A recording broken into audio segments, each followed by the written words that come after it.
Hello dear students, आज हम लाए हैं इम्पोर्टेंट जो है एंट्री टेस्ट हल करेंगे 2090 की। ठीक है, ये सिंध की एंट्री टेस्ट हुई थी 2090 में, यानी 2019 में एक टेस्ट हुई थी एंट्री टेस्ट, जिसमें जो मेडिकल की थी वो आज हम हल करने जा रहे हैं। तो सबसे पहले आपको बताते चलें कि ये लेक्चर हमारे YouTube channel energy with energy पर अपलोड किया जा रहा है। हमारे चैनल को लाइक करें, सब्सक्राइब करें और शेयर करें, ताकि हमारी अपलोड करदा तमाम वीडियोज़ की नोटिफिकेशन आपको मिलती रहे, और बेल आइकन को ज़रूर प्रेस करेगा। ठीक है, तो आइए शुरू करते हैं टीचर। सबसे पहला इसका इंग्लिश पोर्शन दिया गया था, तो इसको इंग्लिश पोर्शन में ये हमें एक पैराग्राफ दिया गया है और उससे हमें क्वेश्चन के आंसर देने हैं। तो सबसे पहले पढ़ते हैं इस पैराग्राफ को। The Anglo Saxon is now of course a dead language, but a good deal of its vocabulary has survived in one form or another to the present day. Most of very common words in the modern English are Anglo-Saxon in the origin. Nouns like father, mother, food, drink, bed, hunger, most of the prepositions and conjunctions, and nearly all the strong verbs. When it was mixed with the Norman French, there were the three main became much ठीक है ना three Norman French, there were three main became much more complicated, and the vocabulary was enormously extended. French is a Latin language, so the major part of our vocabulary is now Latin in origin.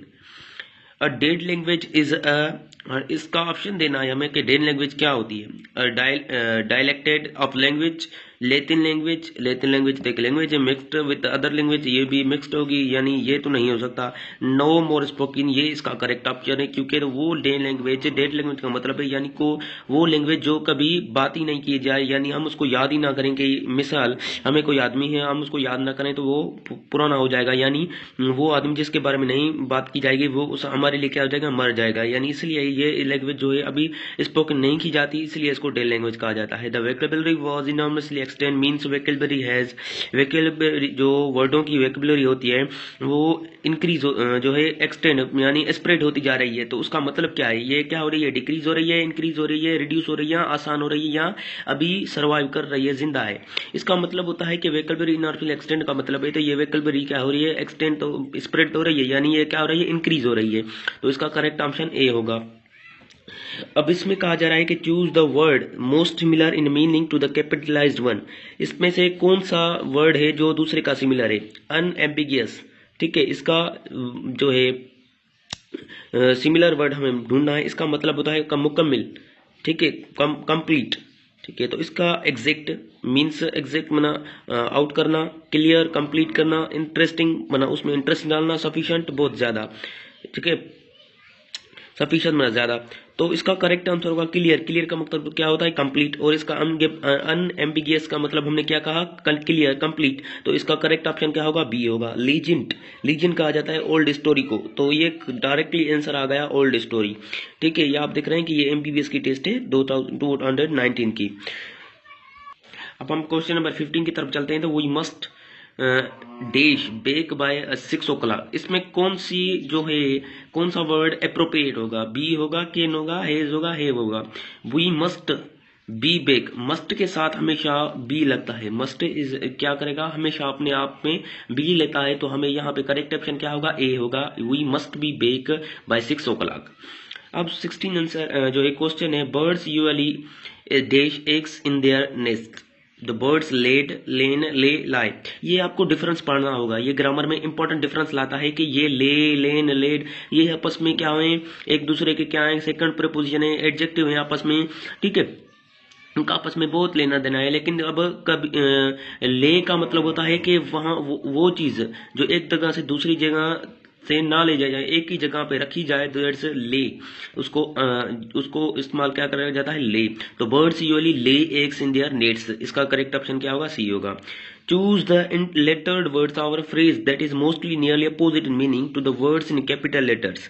कह रहा है कि वो लफ्ज choose करो जो क्या हो, अपोजिट हो मीनिंग में दूसरे फ्रेज के, ठीक है। द अनलाइकली जिसके क्या अनलाइकली माना वो चीजें जो आपस में ना मिले, ठीक है, डिफरेंट, इसका मीनिंग इसकी क्या होगी, डिफरेंट, लेकिन हमें इसका क्या करना है, अपोजिट मालूम करना है।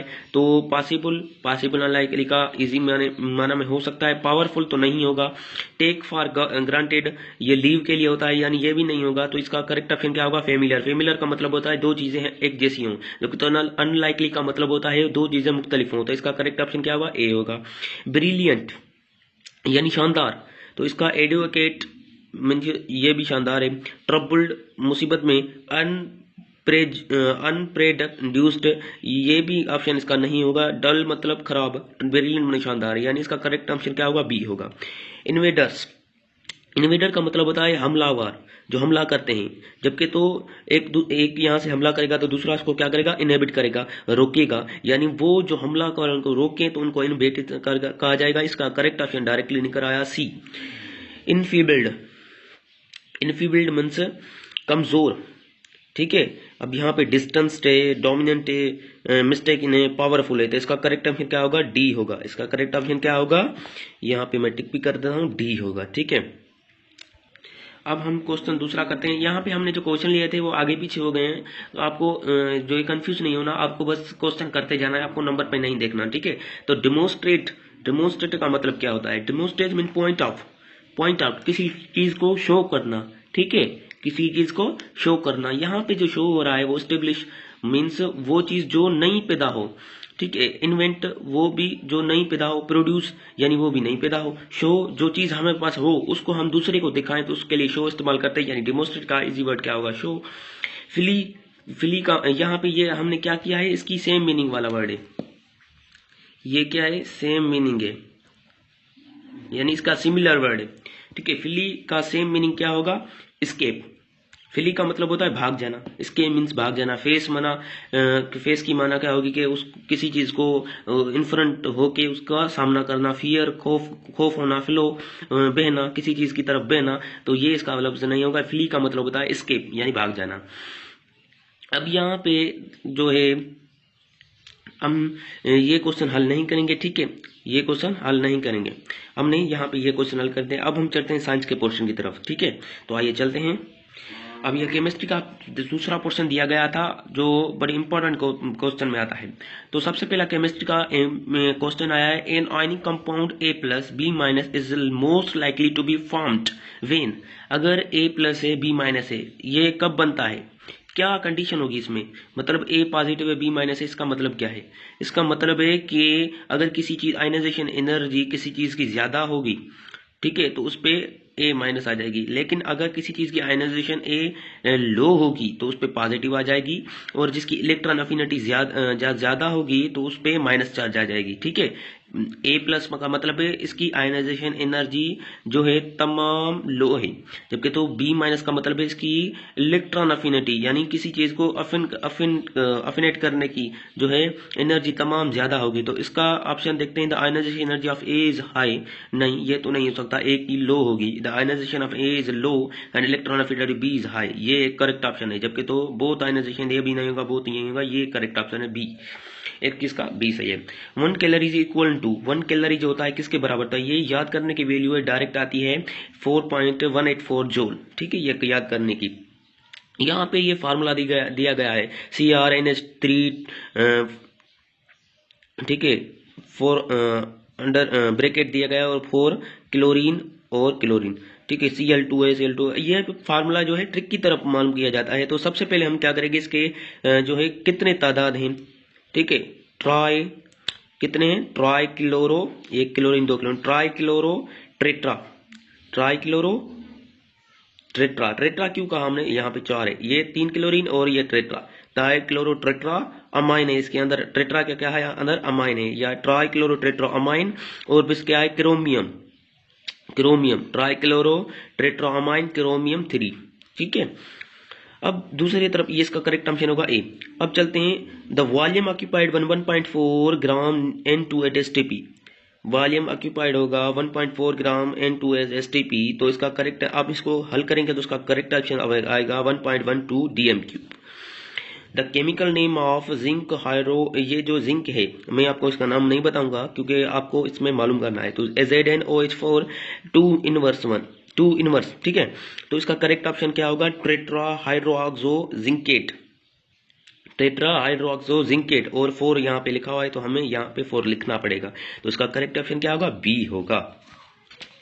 उसके बाद यहाँ पे the colour of transition metal complex is due to, ये सीधी सी लाइन ली गई है कि कलर जो है ट्रांजिशन मेटल का कॉम्प्लेक्स का किसकी वजह से होता है, बहुत सी चीजों की वजह से होता है, लेकिन डी ट्रांसमिशन ऑफ इलेक्ट्रॉन भी होती है जिसकी वजह से कलरेशन होती है। यानी कोई ट्रांजिशन मेटल है उसका कोई कलर नहीं होता, लेकिन डी ऑर्बिटल जो होते हैं उसमें कलर ट्रांजिशन एटम शो करते हैं। तो इसका करेक्ट ऑप्शन होगा A. The carbon number of gasoline is, ये तो डायरेक्ट लाइन ली गई है। आप गैसोलीन या जो है कार्बन की फॉर्मेशन है उसमें गैसोलीन और पेट्रोल जो है इसमें चीजों के फार्मूले दिए गए हैं, तो उसमें से ये लिया गया है C5H10 के जो है कार्बन गैसोलीन का फार्मूला है। When the 5d orbital is completed, then entering electron will go to, जब 5d orbital complete होता है तो entering electron कौन से जो है ऑर्बिटल में जाता है, तो ऑर्बिटल डायरेक्टली 5d जो है कंप्लीट होता है तो 4f में जाता है। ये आपको इलेक्ट्रॉन कन्फिगरेशन करेंगे ना तो आपको यहाँ पे डायरेक्ट रिलेशन पता चल जाएगा। तो जब 5d कंप्लीट हो जाए तो 4f में चला जाता है इलेक्ट्रॉन, तो इसका करेक्ट ऑप्शन होगा D. Which of the hydrogen compounds has the highest percentage of the ionic character, कौन सा हाइड्रोजन कंपाउंड है जिसमें हाईएस्ट परसेंटेज है आयनिक कैरेक्टर का, तो hydrogen chloride, bromide, iodide, fluoride. यहाँ पे हम जब जी नीचे जाएंगे किसी भी ग्रुप में, जब नीचे चलते जाएंगे तो हाइड्रोजन कंपाउंड की जो आयनिक कैरेक्टर है वो डिक्रीज होती जाएगी। यानी सबसे पहला जो एलिमेंट होगा उसमें ज्यादा होगी, यानी फ्लोरीन, क्लोरीन, ब्रोमीन, आयोडीन हम इसे कहते हैं ना, तो फ्लोरीन में सबसे ज्यादा होगी आयनिक कैरेक्टर, ठीक है। अब और इम्पोर्टेंट चीज है कि the mass of an electron is, एक इलेक्ट्रॉन का मास कितना होगा, 1.008 AMU, ये इलेक्ट्रॉन का मास है, एटम का जो है इलेक्ट्रॉन का मास मालूम किया गया था तो 1.008 AMU। ये एक जो है MCQs एक जो है किसी फार्मूले के जरिए हल किया गया है, लेकिन ये आप इसको वैल्यू याद रखेंगे तो ये बड़ी आसानी होगी आपको। अब दूसरा क्वेश्चन है कि number of bonds in a nitrogen molecule, और एक नाइट्रोजन मॉलिक्यूल में नंबर ऑफ बॉन्ड्स कितने होते हैं, तो हम यहाँ पे लिखते हैं नाइट्रोजन बॉन्ड है, नाइट्रोजन में जो है ट्रिपल बॉन्ड होता है, और यहाँ पे ट्रिपल बॉन्ड होगा तो 1 सिग्मा बाय होगा और 2 पाई होगा, तो यहाँ पे लिखा है 1 सिग्मा एंड 2 पाई, तो इसका करेक्ट ऑप्शन होगा बी, ठीक है। Metallic character of the element, metallic character of the element क्या होता है, decrease down the group, increase down the group, decrease across period, increase across period. यहाँ पे क्या होगा, जो है डाउन द ग्रुप जो मेटेलिक कैरेक्टर इंक्रीज होता है, तो यहाँ पे करेक्ट ऑप्शन होगा इसका B. The value of our gas constant is, यहाँ पे भी ऑप्शन जो है आप देखेंगे ए में, ठीक है, और सी में आपस में एक जैसी जो है वैल्यू दी गई है, जबकि तो बी और डी में एक जैसी वैल्यू दी गई है, थोड़ा सा डिफरेंस है यहाँ पे, लेकिन डी में जो वैल्यू दी गई है वो है 8.3143 DM³ ATM किलो मोलविन, तो इसका करेक्ट ऑप्शन भी यही है। SN2 रिएक्शन जो है can be best carried out with primary alkyl halide, ये आप पढ़ेंगे तो SN1 SN2 रिएक्शन में, ठीक है, जो अल्काइल हैलाइड का चैप्टर है उसमें ये लिखा हुआ है कि SN2 SN1 रिएक्शन, तो SN2 रिएक्शन डायरेक्टली रिलेटेड रखता है प्राइमरी अल्काइल हैलाइड यानी 1 डिग्री वाले पे, जबकि तो दूसरे जो 3 होते हैं वो SN1 रिएक्शन में, यानी 2 मेथड जिसमें होते हैं उसमें रिएक्शन करता है, जब तो इसमें एक ही जो है डायरेक्ट मेथड होता है, तो प्राइमरी अल्काइल हैलाइड इसके लिए करेक्ट ऑप्शन है। The oxidation number of ब्रोमियम in Br2 is, जो है कभी भी कोई मॉलिक्यूल अगर मॉलिक्यूल फॉर्म में आए या एक सिंगल फॉर्म में आए तो उसका जो ऑक्सीडेशन स्टेट होगी वो हमेशा 0 होगी, तो इसका करेक्ट ऑप्शन क्या होगा, सी होगा। Which of the following gases is used for welding purpose, ये तो हमें पता होना चाहिए कि वेल्डिंग पर्पज के लिए क्या होते हैं, इथेन, इथेनॉल, ये जो होते हैं ये कभी भी वेल्डिंग पर्पज के लिए इस्तेमाल नहीं होंगे, क्योंकि ये शॉपर या दूसरी चीजों या जो है रबड़ बनाने के लिए इस्तेमाल होता है, जबकि तो वेल्डिंग करने के लिए हमें जो चीज चाहिए होती है वो प्रोपेन होती है, propane is use for the welding purpose, ठीक है, इसका करेक्ट ऑप्शन क्या होगा, सी होगा। The unit of parameter of the monoclinic system are, monoclinic system वो सिस्टम होता है जिसमें 3 जो एंगल जो होती हैं ABC, ठीक है, वो इक्वल तीनों नहीं होती, जबकि तो अल्फा और गामा, ठीक है, अल्फा और गामा की जो एंगल होती है वो 90 की होती है, जबकि तो बीटा की एंगल 90 के बराबर नहीं होती, वो 120 की होती है। तो यहाँ पे कर देखेंगे तो 3 एंगल कहाँ से बराबर नहीं, और अल्फा और बीटा 90 के होंगे, और यहाँ पे जो देखें ये AB ये नहीं होगा, ABC के बराबर नहीं है, AB तीनों बराबर नहीं, तो इसका करेक्ट ऑप्शन क्या होगा, बी होगा, जब ये तीनों एंगल बराबर नहीं है, जबकि तो ये तीनों साइड्स और तीनों एंगल तीनों साइड्स बराबर नहीं है, अल्फा और गामा 90 के बराबर है, बीटा 90 के बराबर नहीं है, तो उसका करेक्ट ऑप्शन क्या होगा, बी होगा। The chemical formula of tinkle is, अब टिंकल का केमिकल फार्मूला क्या है, तो डायरेक्टली फार्मूला हमें याद करना चाहिए कि Na2B4O7 10H2O is form of formula of the tinkle. ठीक है, टिंकल का फार्मूला सोडियम बेरिलियम जो इसको क्या पढ़ा जाता है मुझे याद नहीं क्या, लेकिन इसका फार्मूला है टिंकल। टिंकल का फार्मूला डायरेक्टली हमें याद होना चाहिए Na2B4O7 10H2O। ठीक है, इसका करेक्ट ऑप्शन क्या होगा, सी होगा। The electrophile in aromatic sulphonation is SO3। Electrophile aromatic sulphonation जो है डायरेक्टली एक प्रोसेस है जिसमें सल्फर ट्राइऑक्साइड इस्तेमाल होता है एरोमेटिक सल्फोनेशन के लिए इलेक्ट्रोफाइल में। ठीक है, तो इसका करेक्ट ऑप्शन क्या होगा, डी होगा। In zero order reaction the rate is independent of, तो जीरो ऑर्डर रिएक्शन होता है, हमें याद होना चाहिए कि जीरो ऑर्डर रिएक्शन वो रिएक्शन होता है जिसमें कोई भी ऑर्डर मालूम ना किया जा सके। उसमें जो है ऑर्डर रेट किस पे डिपेंड होता है, उसमें कंसंट्रेशन ऑफ रिएक्शन नहीं होगी, पर उसमें डिपेंड किस पे होता है, कंसंट्रेशन ऑफ रिएक्शन। तो इसका करेक्ट ऑप्शन क्या होगा, बी होगा। Effusion of gases takes place through a hole with, effusion किसके तरह होती है, इफ्यून जो इनफाइनाइट डायमेंशन का तो डिफ्यून होती है। सिल्क लाइक डायमेंशन में कभी इफ्यून हो नहीं सकती। मॉलिक्यूलर डायमेंशन में अगर होगी तो वो डिफ्यून में जला जाएगा। तो होल डायमेंशन यानी एक छोटा सा जो है होल होता है जिसमें से क्या करता है, इफ्यून होती है यानी स्प्रेड आउट होती है बाहर। Which of the following bond has the highest bond energy, जिसमें बॉन्ड एनर्जी आप देखेंगे कि फर्स्ट ईयर का जो है बुक्स में लिखी गई है कि यहाँ पे ये चार ही ऑप्शन उसी जो है टेबल में से ली गई है। तो सबसे पहले हाईएस्ट बॉन्ड 946 जो है यानी 946 जो है एनर्जी सबसे ज्यादा होती है, वो होती है कार्बन की। ठीक है, तो इसका करेक्ट नाइट्रोजन की, तो इसका करेक्ट ऑप्शन क्या होगा, सी होगा। What is the order of the following reaction? 2NO2 plus O2 2NO2। अब हमें याद रहना चाहिए कि यहाँ पे हम क्या करते हैं, ऑर्डर ऑफ रिएक्शन कैसे मालूम करते हैं कि यहाँ पे सबस्ट्रेट ठीक है जो है उनकी जो है आपस में क्या करते हैं, कोफिशिएंट ऐड करते हैं, तो हमें पता चल जाता है कि ऑर्डर ऑफ रिएक्शन क्या है। तो 2NO2O2 करेंगे तो 3 ऑर्डर ऑफ रिएक्शन हो जाएगा। Limiting reactant is 1 which is taken is lesser quantity in grams में नहीं लिया जाएगा, ग्राम में लें हमारी मर्जी, कंपेयर टू द अदर नहीं, ये नहीं है। Wise taken to lesser quantity in volume की बात नहीं कर रहे हैं हम रिमिटिंग रिएक्टेंट की बात करें, यानी वो वॉल्यूम भी ले सकता है। यहाँ पे ग्राम लिखा था तो हमने इसको इनकरेक्ट किया था, यहाँ पे ये भी इनकरेक्ट है।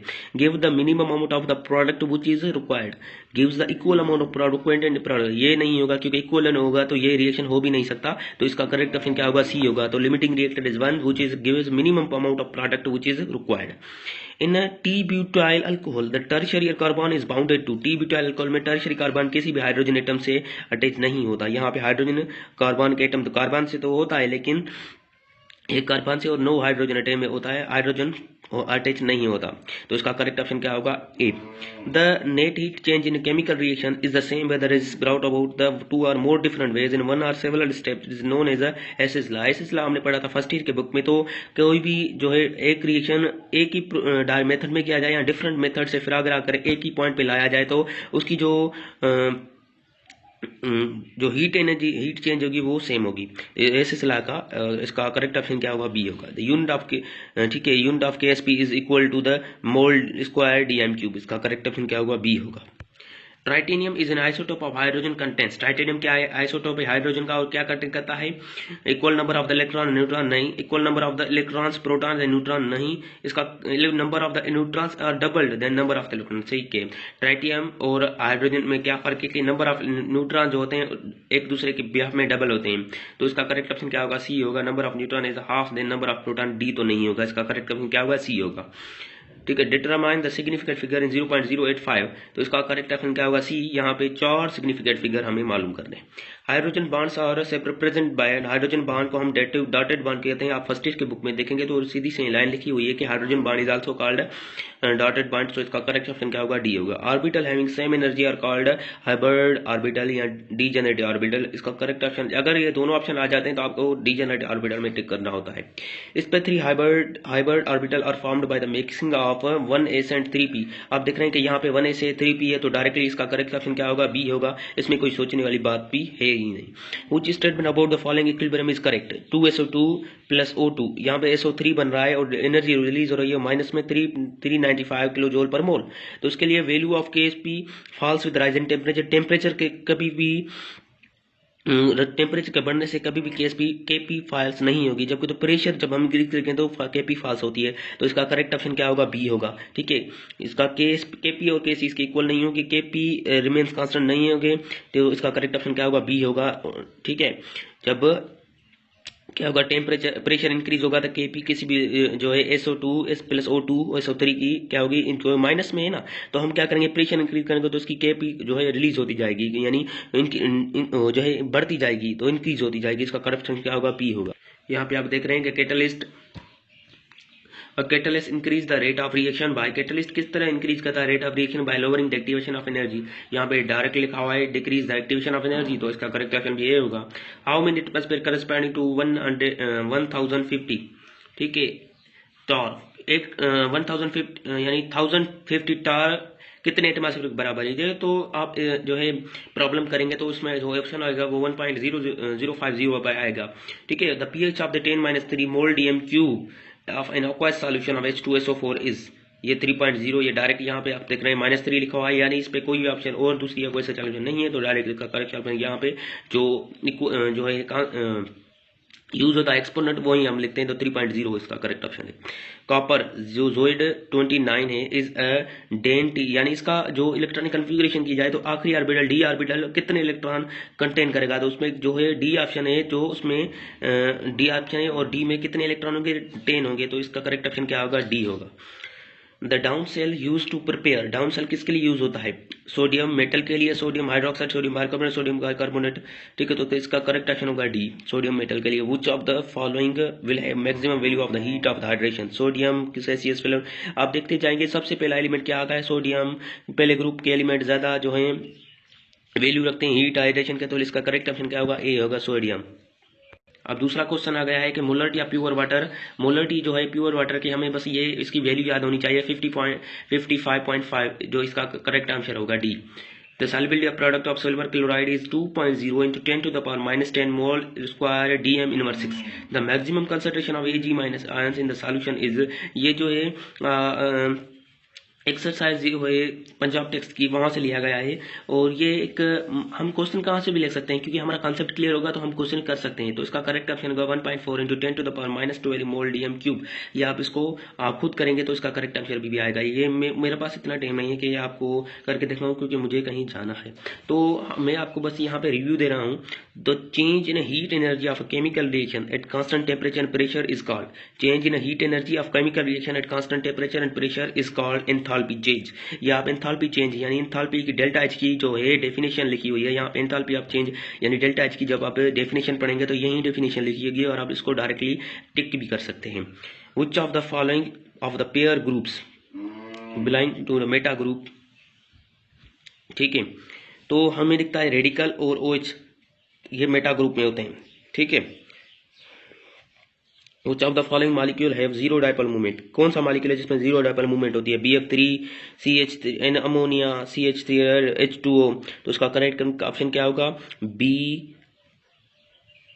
इसका करेक्ट ऑप्शन क्या होगा, BF3, तो इसका D is the correct option for this. तो स्टूडेंट्स आज के लिए इतना ही, आगे जो क्वेश्चन बचे हैं वो अगले जो है लेक्चर में हम हल करेंगे। तो अगर आपको ये वीडियो पसंद आई है तो हमारे चैनल को सब्सक्राइब करें, लाइक करें और शेयर करें, ताकि जो स्टूडेंट है वो भी इस इंटीटेल्स को हल कर सकें और अपने कॉन्सेप्ट क्लियर कर सकें। और ये जो है आपको एक जो है फायदा देगी कि आप जब इंटीटेल्स की तैयारी करेंगे ना, ये जो क्वेश्चन है आप इनको एक बार रिपीट जरूर कर लिया जाएगा, जो आपको कॉन्सेप्ट आपका क्लियर हो जाएगा और आपको पता चल जाएगा कि किस तरह ये क्वेश्चन निकलते हैं NTS वाले। ये NTS की सिंथ टेस्ट की सर्विस की जो है थी टेस्ट थी। तो स्टूडेंट्स आज के लिए इतने, अल्लाह हाफिज।